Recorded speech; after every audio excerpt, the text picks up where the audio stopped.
perawi hadis ini, meneliti bagaimana profil masing-masing perawi sehingga bisa disimpulkan. Oh ternyata ada perawi yang dhaif, gitu ya. Atau setelah ditelusuri, oh ternyata antara perawi dan ini tidak nyambung. Nah itu baru ketemu ya, baru ketemu derajat hadisnya. Nah ini diantara urgensinya ya. Pertama, mengetahui keberadaan suatu hadis yang akan ditakhrij. Apakah benar hadis tersebut terdapat dalam kitab-kitab hadis yang dimaksud atau tidak.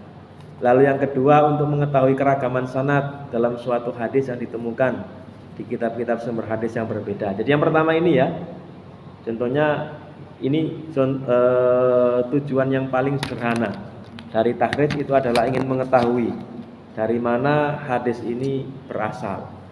Contoh yang sering kita dengar ya, ada an-nadhafatu minal iman. Itu banyak orang mengatakan itu hadis, padahal bukan.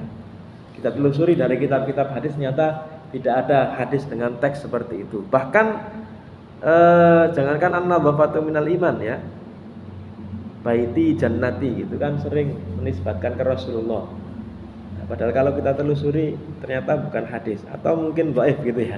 Intinya bukan termasuk hadis sahih ya. Baiti jannati. Nah, jadi banyak perkataan-perkataan terkenal yang dianggap orang itu hadis ternyata bukan hadis. Nah, itu perlu dilakukan penelitian lebih lanjut ya. Nah, kemudian yang kedua ini tadi ya, mengetahui keragaman sanad.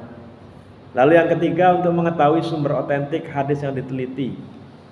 Ya, ini penting ya, dari mana? Lalu terakhir, untuk mengetahui kualitas hadis dari segi diterima atau ditolak. Kalau hadisnya sudah ada di Sahih Bukhari Muslim ya sudah, kita tidak perlu melakukan lagi penelitian terhadap hadis tersebut. Tapi kalau selain itu di kitab-kitab yang para ulama tidak menjamin keasliannya atau tidak menjamin kesahihannya, maka perlu dilakukan penelitian ulang. Nah, bagaimana cara untuk melakukan takhrij? Ada beberapa metode ya. Nah, ini ada metode yang klasik dan ada metode kontemporer. Yang pertama, ini metode yang klasik ya, manual kalau kita bicara. Takhrij dengan mengetahui rawi sahabat atas bantuan kitab musnad, mu'jam dan atrof. Nah, misalnya hadis innamal a'malu binniyat wa innamal likulli imri'in ma nawa. Kita ingin tahu hadis ini sumbernya dari mana. Kita cek siapa sahabat yang meriwayatkan hadis ini. Setelah diteliti ada ya, an Amiril Mukminin Umar ya, Umar bin Al-Khattab radhiyallahu an. Berarti caranya kalau kita ingin tahu sanad lengkapnya, kita bisa menggunakan kitab musnad ya. Fungsinya untuk itu ya. Jadi Musnad Ahmad itu penulisannya itu berdasarkan nama sahabat.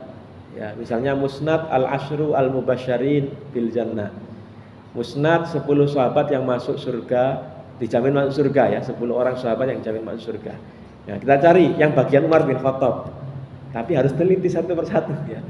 Umar bin Khattab itu ada berapa hadis? Misalnya meriwayatkan banyak hadis. Kalau yang sahabat yang hadisnya sedikit ya enak, penelitiannya tidak terlalu jauh ya. Tapi kalau Abu Hurairah misalnya ribuan hadis ya, kita petani gitu ya kalau bahasa Jawa, satu persatu mana hadis yang diriwayatkan oleh Abu Hurairah, mana hadis ini innamal a'malu binniyat. Zaman dahulu ulama menelitinya seperti itu ya caranya.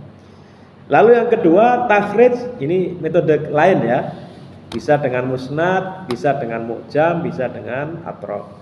Kedua, takhrij dengan mengetahui kalimat awal matan hadis yang kurang tersebar dalam pembicaraan orang atau kurang dikenal atas bantuan kitab Al-Mu'jam Al-Mufahros li Al-Fadil Hadis An-Nabawi. Ya, ini menarik. Ini pakai mu'jam ya. Ini metode yang agak modern sebenarnya. Jadi ada kitab namanya Al-Mu'jam Al-Mufahros